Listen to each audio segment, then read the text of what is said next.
बंगाल में सत्ता के अहंकार में चूर नेताओं के खिलाफ आम जनता का गुस्सा अब लावा बन चुका है। हाल शहर में ममता बनर्जी के खिलाफ जो हुआ उसने पूरे देश को सन्न कर दिया। टीएमसी प्रमुख ममता बनर्जी की गाड़ी को आम लोगों ने बीच सड़क पर घेर लिया और चोर चोर के नारे लगाए। गाड़ी पर कीचड़ फेंका गया, जूते उछाले गए और पत्थरबाजी तक की नौबत आ गई। सवाल यह है कि आखिर ऐसा क्या हो गया कि जिस बंगाल में ममता का एक छत्र राज चलता था, आज वहीं की सड़कों पर उनका निकलना मुश्किल हो गया है। हम इस बदतमीजी को जस्टिफाई नहीं करते हैं, उसे सपोर्ट नहीं करते हैं, लेकिन सवाल ये उठता है कि 15 साल तक जो महिला सीएम रही उसके खिलाफ आज सड़कों पर लोग क्यों हैं। ये जो घटना है हली शहर की, उसने बंगाल की सियासत में भूचाल ला दिया है।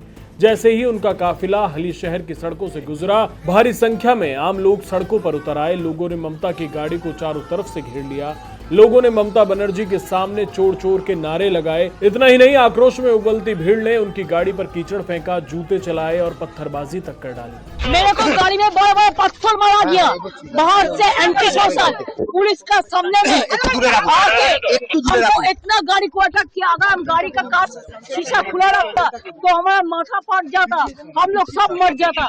ऐसा पुलिस का सामने में हुआ। हम कभी ऐसा हमला नहीं देखा। क्या कर रहा है इतना? पुलिस बीजेपी को प्रोटेक्शन दे रहा है। ममता बनर्जी ने फॉरेन विक्टिम कार्ड खेला और इस पूरे हमले का ठीकरा बीजेपी के सिर फोड़ने की कोशिश की। आरोप लगाया गया कि यह सब बीजेपी का प्रायोजित हमला था, लेकिन मुख्यमंत्री शुभेंदु अधिकारी ने तुरंत ही इस घटना की सच्चाई सामने रख दी, जिससे टीएमसी का पूरा नैरेटिव ध्वस्त हो गया। शुभेंदु अधिकारी ने साफ साफ कहा कि हली शहर की घटना में ना तो बीजेपी का कोई कार्यकर्ता शामिल था और ना ही वहां पार्टी का कोई झंडा था।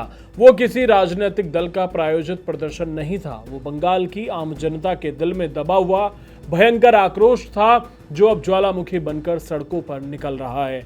शुभेंदु अधिकारी ने ममता बनर्जी को आईना दिखाते हुए कहा कि आपने इतनी चोरी की है, सत्ता का इतना दुरुपयोग किया है कि अब आपको लोगों के मुंह से अपने लिए चोर सुनना ही पड़ेगा।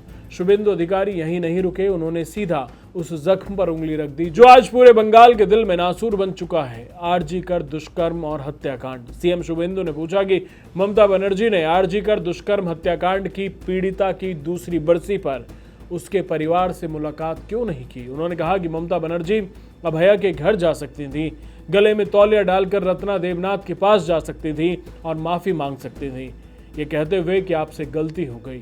मुझे यकीन है कि वो आपको माफ कर देती। आखिर जनता का ये गुस्सा एक दिन में तो पैदा नहीं हुआ। ये उस बदहाली और भ्रष्टाचार का नतीजा है जिसमें बंगाल को झोंक दिया गया है। आज बंगाल का पढ़ा लिखा और काबिल नौजवान दर दर की ठोकरें खाने को मजबूर है।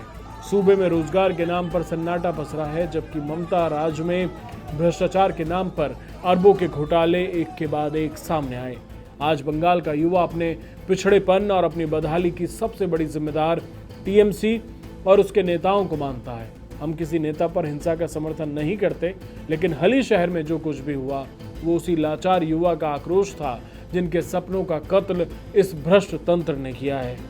जब लोकतंत्र में सुनवाई के सारे दरवाजे बंद हो जाते हैं, जब न्याय मांगने पर सिर्फ लाठियां और झूठे आश्वासन मिलते हैं, तो फिर जनता सड़कों पर उतरकर अपना हिसाब खुद चुकता करती है। ममता बनर्जी के साथ हुई घटना इस बात का सीधा सबूत है कि अब जनता के सब्र का बांध पूरी तरह से टूट चुका है, जिसका नतीजा हमने बंगाल विधानसभा चुनाव में देखा। आप ममता बनर्जी के साथ हुई इस घटना को लेकर क्या कहना चाहते हैं, हमें कमेंट बॉक्स में बताइए। चैनल सब्सक्राइब करना ना भूलें। धन्यवाद।